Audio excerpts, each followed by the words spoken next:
मैं कुणाल हूँ। मैं 5 दिनों से अपनी नानी के साथ अकेला यहाँ पे बंद हूँ। हमारे एरिया के कुछ मुसलमान लोगों ने इस घर को चारों तरफ से घेर रखा है, जिसमें लेडीज, जेंट्स और कुछ लड़के लोग भी शामिल हैं, और वो गैर कानूनी तरीके से हमारे घर में कब्जा करने की कोशिश कर रहे हैं।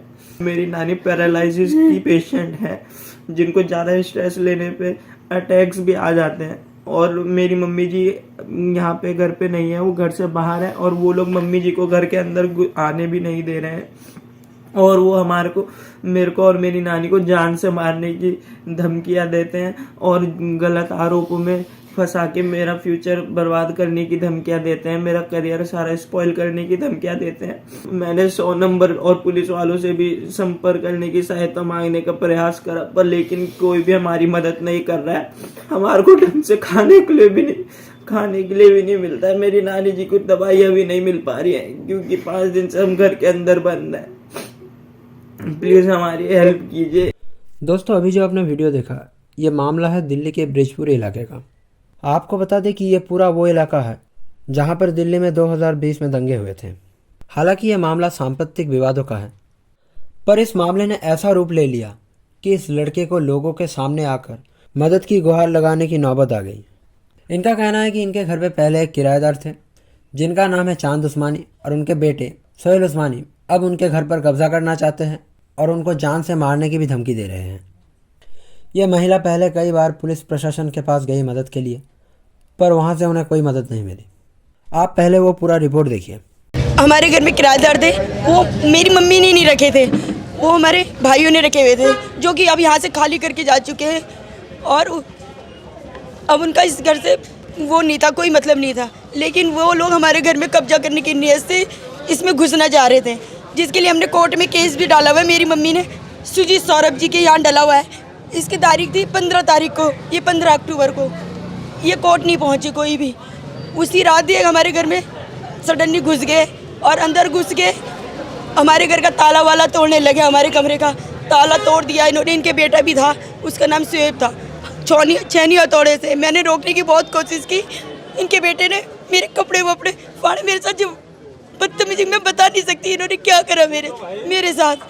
फिर मैंने 100 नंबर पे कॉल करी, 100 नंबर वाले आए, हमें वहाँ ले गए थाने में ले जाके वहाँ मेरी कोई सुनवाई नहीं हुई। जो ये बोल रहे थे वही ये लोग कहते चले, इनकी बात सुनते चले गए। मैंने ये कोर्ट के ऑर्डर दिखाए, जो हमारे आईओ थे, उन्होंने कहा पढ़े फैगिस को, हम मुझे पढ़ना लिखना नहीं आता, जिनका नाम विजवंत सिंह जी है। और एचओ सर से मैंने बात करी, उन्होंने भी मेरी बात नहीं सुनी। और रवि पुनिया जी है, उन्होंने भी मेरी बात नहीं सुनी किसी ने भी। और ये कह रहे थे, मैं जब वहाँ बोल रही थी, मैं अपनी वो दे रही थी, तो कह रहे फालतू मत बोल, तेरे पिछवाड़े फट्टे से पड़वाऊंगा।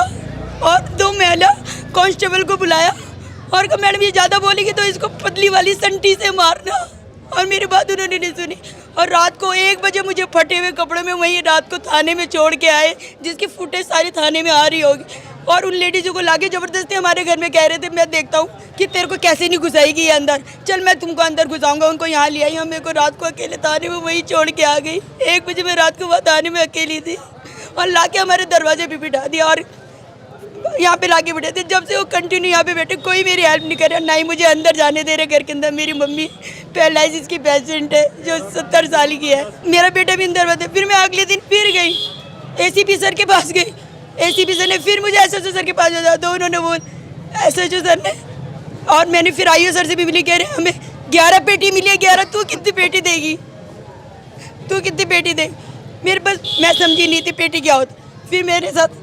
फिर मैंने किसी को कॉल करके कहा मैं कैसे बोले, तो कह रहे नोट को बोले, मेरे के पास कोई पैसे नहीं है। और सर बहुत बदतमीजी से बोलते हैं, कहते तू इन्वॉल्व है हर केस में, तू इन्वॉल्व है हर केस में, तू इन्वॉल्व है हर चीज़। जो वो कहे जा रहे उन्हीं की बात मान रहे, हमारी कोई बात नहीं मान रहे, कोई बात। और मेरे को अंदर भी नहीं घुसने दिया। मेरी मम्मी अंदर है, मेरा बेटा भी अंदर है, कोई उनकी हेल्प भी कर रहा है तो ये लोग हेल्प भी नहीं करने दे रहे। मेरी माँ दवाई के लिए परेशान है, मेरा बच्चा 2 दिन से पानी नहीं आता, पानी के लिए परेशान था। किसी से मांगते तो ये लोग लड़ाई करते। तो बताओ मैं क्या करूँ? मैं प्लीज़, मेरी रिक्वेस्ट है, हमारी हेल्प करो। ये मेरे पे प्रेशर बना रहे कि मैं मकान छोड़ के भाग जाऊँ और हम इसमें कब्जा कर ले, और जान से मारने की धमकी देते मेरे बेटे को, मेरे को।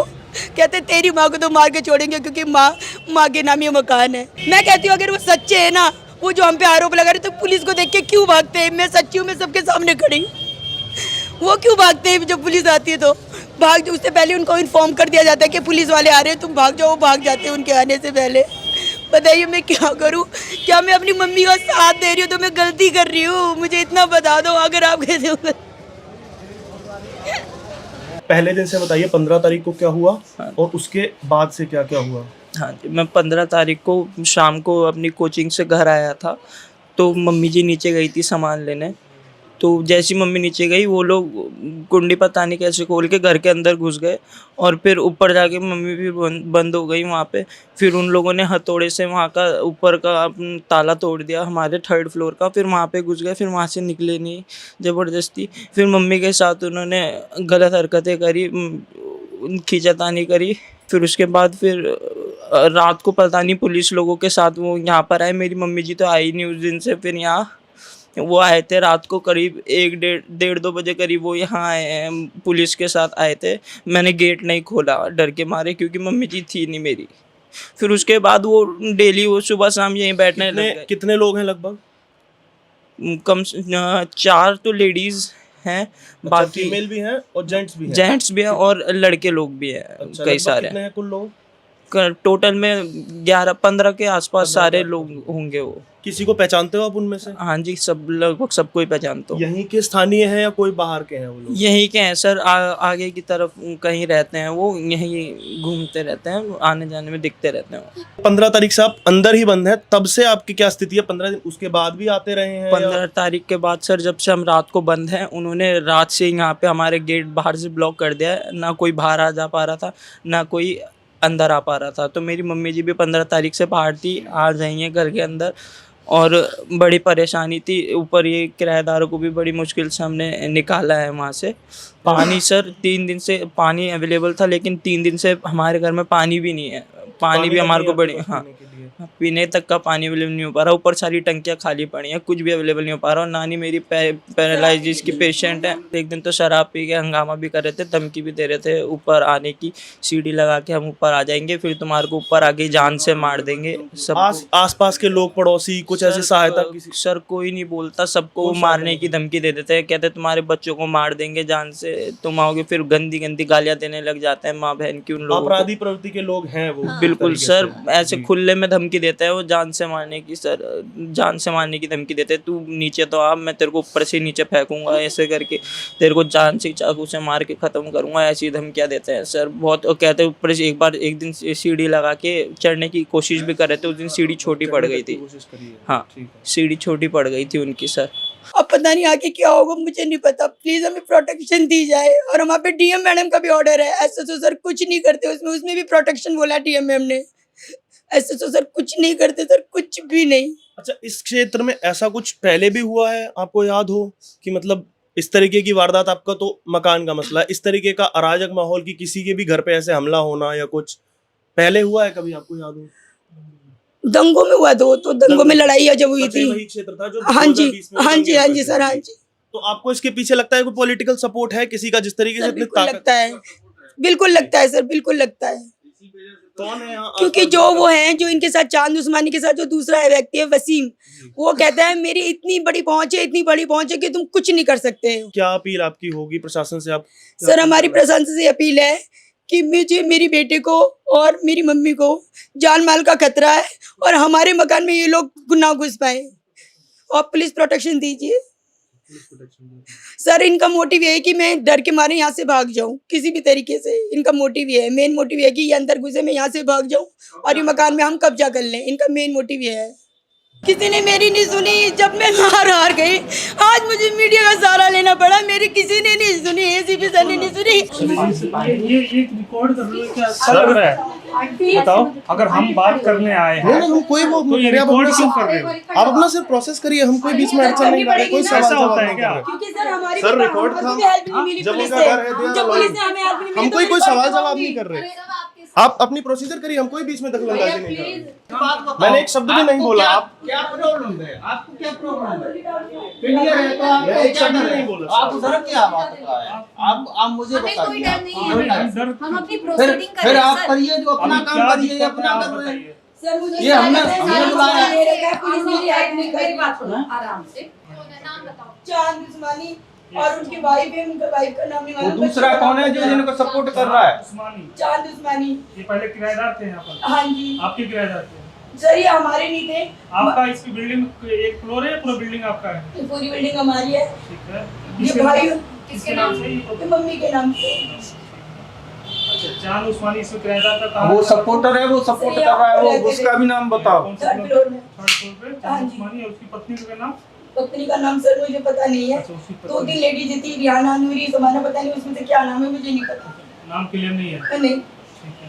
और उनके बच्चे सुएब उस्मानी, आरिस इंसानी और छोटे वाले का नाम क्या है?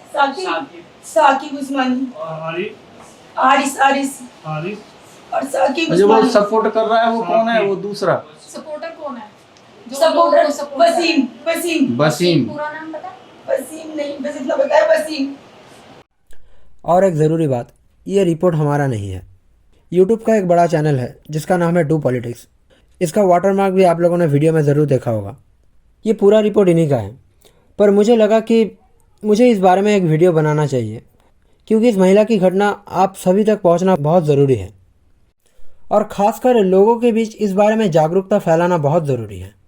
जो मकान मालिक है उनको भी समझना चाहिए कि कैसे लोगों को आप घर किराए पे दे रहे हो, जिससे कि बाद में वो आप ही के घर पर कब्जा ना कर बैठे। और दोस्तों, अगर आप खबरों पर रुचि रखते हैं तो हमारे चैनल को ज़रूर सब्सक्राइब करें।